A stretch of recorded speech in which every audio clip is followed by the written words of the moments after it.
टीना को एक अनोखी बीमारी थी। रातों रात उसके नाखून लंबे हो जाते थे। इस बीमारी के बारे में उसके माता पिता को पता था, लेकिन जब टीना को लड़के वाले देखने के लिए आए तब टीना के माता पिता ने ये बात उनसे नहीं कही। टीना की होने वाली सास सरला ने पूछा, हमें लड़की पसंद है, थोड़ी काली है, लेकिन हमें उस हिसाब से दहेज भी तो मिल रहा है। बस एक बात पूछनी थी। हाँ हाँ, पूछिए ना। टीना को कोई बीमारी तो नहीं है ना? नहीं नहीं, टीना को कोई भी बीमारी नहीं है, आप निश्चिंत रहिए। शादी पक्की करके वो लोग चले गए। तब टीना ने अपने पिता से पूछा, बाबा आपने उनसे झूठ क्यों कहा? मेरे नाखून रातों रात लंबे हो जाते हैं, हर सुबह उठकर काटना पड़ता है, ये बात आपने उन लोगों से छुपाई क्यों? बेटी, पहली बात तो तू काली है, ऊपर से तेरी उस बीमारी के बारे में बताकर मैं तेरी शादी नहीं तोड़ना चाहता था। लेकिन शादी के बाद उन लोगों को पता चल गया तो? कैसे पता चलेगा? रात को तो सभी सोए रहेंगे और सुबह जल्दी उठकर तू नाखून काट लेना। किसी भी तरह टीना के पिता टीना को विदा करना चाहते थे। इसमें उनकी कोई गलती नहीं थी।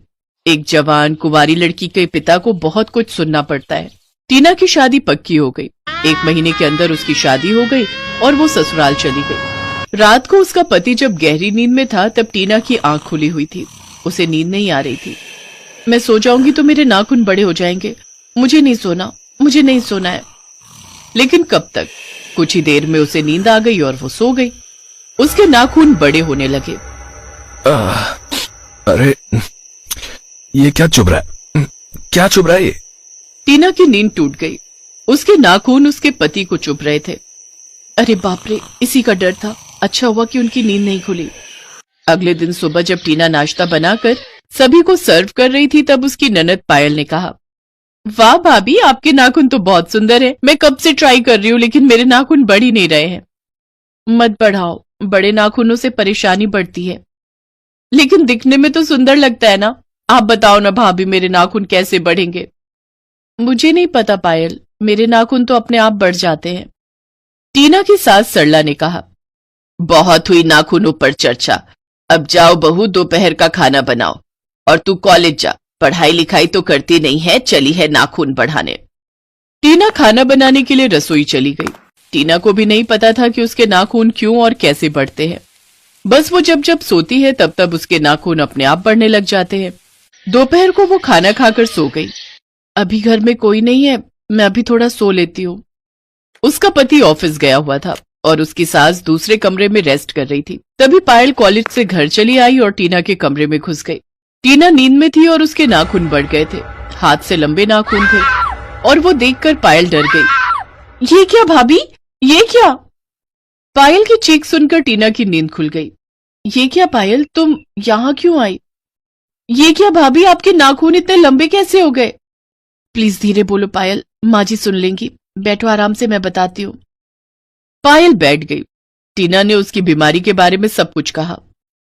लेकिन आप कभी डॉक्टर के पास नहीं गई क्या? गई थी, लेकिन वो गांव के छोटे मोटे डॉक्टर थे। पायल, तुम ये बात किसी को मत बताना, नहीं तो ये लोग मुझे घर से निकाल देंगे। ठीक है भाभी, लेकिन कब तक छुपा सकोगी? पता नहीं पायल, लेकिन कोशिश तो करनी पड़ेगी। भाभी, मैं एक अच्छे डॉक्टर को जानती हूँ, कल आप मेरे साथ चलना। अगले दिन घर पर बहाना बनाकर पायल टीना को लेकर डॉक्टर के पास गई। डॉक्टर ने सब कुछ देखने के बाद कहा, यह बीमारी जेनेटिक है, हमारे पास इसकी कोई दवाई नहीं है। तो क्या मैं कभी ठीक नहीं हो पाऊंगी डॉक्टर साहब? आप ठीक ही तो हो, इसकी वजह से किसी को परेशानी तो नहीं हो रही है। लेकिन मेरे पति और सास को पता चल गया तो पता नहीं वो क्या बोलेंगे। देखो टीना, इंसान की हर कमी में एक खूबी छुपी रहती है, हमें बस उसे ढूंढना पड़ता है।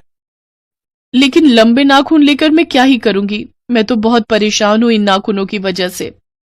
चिंता मत करो, भगवान ने दिया है तो कुछ ना कुछ वजह से दिया होगा। और तुम्हारे पति को और सास को भी यह समझना पड़ेगा कि यह कोई खतरनाक बीमारी नहीं है। फिर भी मैं एक दवाई देता हूं, सोने से पहले खाती रहो और 1 महीने बाद चेकअप के लिए आना। दवाई लेकर वो दोनों घर चली आई और रात को टीना दवाई खाकर सो गई। उस दवाई में कुछ तो था जिसकी वजह से नाखून और ज्यादा लंबे होते गए। रमेश की नींद टूट गई और उसने ये देख लिया। ये क्या टीना, ये क्या हो रहा है? तुम्हारे नाखून इतने लंबे कैसे हो गए? अरे ये क्या, ये तो बढ़ते ही जा रहे हैं। टीना ने तुरंत नाखून काट दिया, लेकिन नाखून फिर से बढ़ने लगे। अब तक तो सिर्फ सोने के बाद नाखून बढ़ते थे, अब तो ऐसे ही बढ़ रहे हैं, मैं क्या करूं? अब तक मतलब तुम्हें ये बीमारी कब से है? बचपन से। तो फिर तुम्हारे माता पिता ने हमसे ये छुपाया क्यों? रमेश अपनी माँ को बुला लाया। पायल भी वहां चली आई। झूठी लड़की कहीं की, इसका तो परिवार ही झूठा है। अगर पहले पता होता तो कभी ऐसी चुड़ैल से मैं अपने बेटे की शादी नहीं करवाती। दोनों ने मिलकर टीना को बहुत सुनाया। सुबह होते ही पायल टीना को लेकर फिर से डॉक्टर के पास गई। डॉक्टर साहब, ये क्या दवाई दी है आपने? अब तो ये रुकने का नाम ही नहीं ले रहा है। मैंने तो एंटी ग्रोथ की दवाई दी थी। मुझे लगता है कि दवाई उल्टा असर दिखा रही है। अभी तक ग्रोथ धीरे हो रही थी, अब बहुत तेजी से हो रही है। डॉक्टर साहब ने बहुत कोशिश की, दवाई खिलाई, ऑपरेशन करके नाखून जड़ से भी काट दिए, लेकिन कोई फायदा नहीं हुआ। 2 मिनट के अंदर नाखून फिर से बढ़ने लगे। मुझे कुछ समझ में नहीं आ रहा है। रुक जाओ, मैं अपने सीनियर से बात करता हूँ। डॉक्टर साहब ने नाखूनों का पिक्चर उठाकर अपने सीनियर को भेज दिया। पायल और टीना घर चली आई, लेकिन टीना की सास ने कहा, देखो बहू, मुझे इस घर में ऐसी बहू नहीं चाहिए जिसके इतने लंबे नाखून हो। तुम मायके चली जाओ। मैं मायके कैसे जाऊंगी माँ जी, मेरी बदनामी होगी। ये सब पहले सोचना चाहिए था। उधर डॉक्टर साहब के सीनियर ने उन्हें फोन पर कहा, ये बहुत रेयर बीमारी है, इसे कोई दवाई ठीक नहीं कर सकती है। नाखून एक लेवल तक बढ़ने के बाद अपने आप रुक जाएंगे। लेकिन एक बात है, इतने बड़े नाखून दुनिया में और किसी के पास नहीं है। ये एक वर्ल्ड रिकॉर्ड है। मैं इस पिक्चर को वर्ल्ड रिकॉर्ड की किताब में भेजना चाहता हूँ। अब हाँ सर, भेज दीजिए। ये नाखून कुछ काम तो आए। उधर घर में बहुत ज्यादा कलेश हो गया। टीना की बात किसी ने नहीं सुनी। अगले दिन सुबह टीना मायके जाने के लिए निकल ही रही थी कि तभी घर में एक डॉक्टर साहब एक चिट्ठी लेकर आए। अब आपके नाखूनों ने वर्ल्ड रिकॉर्ड बनाया है। दुनिया में इतने बड़े नाखून और किसी के पास नहीं है, इसीलिए आपने वर्ल्ड रिकॉर्ड की किताब में जगह बना ली है, जिसके लिए आपको हर महीने 2 लाख रुपए दिए जाएंगे। हाँ, 2 लाख रुपए? 2 लाख रुपए? 2 लाख रुपए नाखूनों की वजह से? हाँ, मैंने कहा था ना कि हर कमी में एक खूबी जरूर होती है। मुबारक हो। बस और क्या था। पैसों की बात सुनकर सरला और रमेश का हृदय परिवर्तन हो गया। उसके बाद से टीना को ससुराल में इतना सम्मान मिलने लगा कि कहो ही मत। लंबे नाखून लेकर वो आराम करती और नाखूनों की देखभाल करती, और उसकी सास घर के सारे काम करती, खाना बनाती। इसी तरह टीना के लंबे नाखूनों ने वर्ल्ड रिकॉर्ड बनाकर टीना को अमीर बना दिया।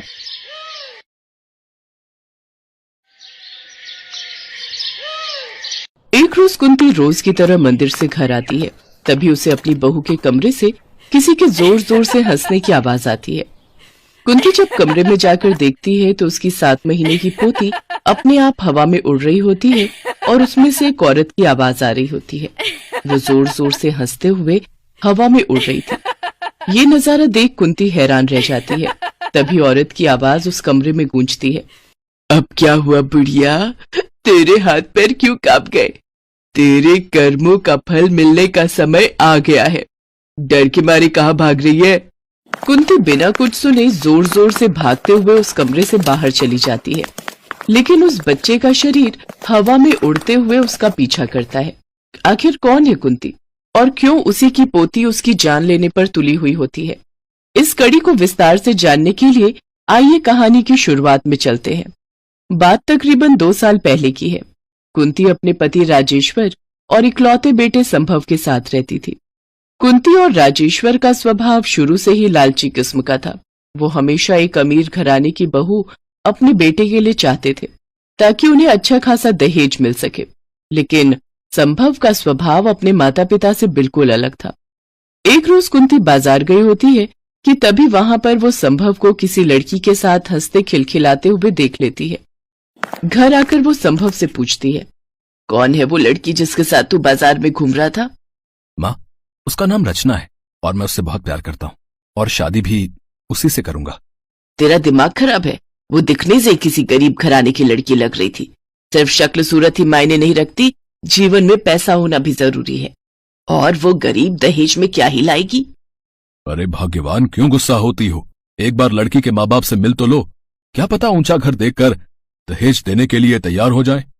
पिताजी, मैं दहेज के सख्त खिलाफ हूं और वैसे भी रचना का मेरे अलावा इस दुनिया में कोई नहीं है। वो अनाथ आश्रम में रहती है, तो दहेज का तो सवाल ही पैदा नहीं होता। अगर आप लोगों को हमारे रिश्ते से आपत्ति है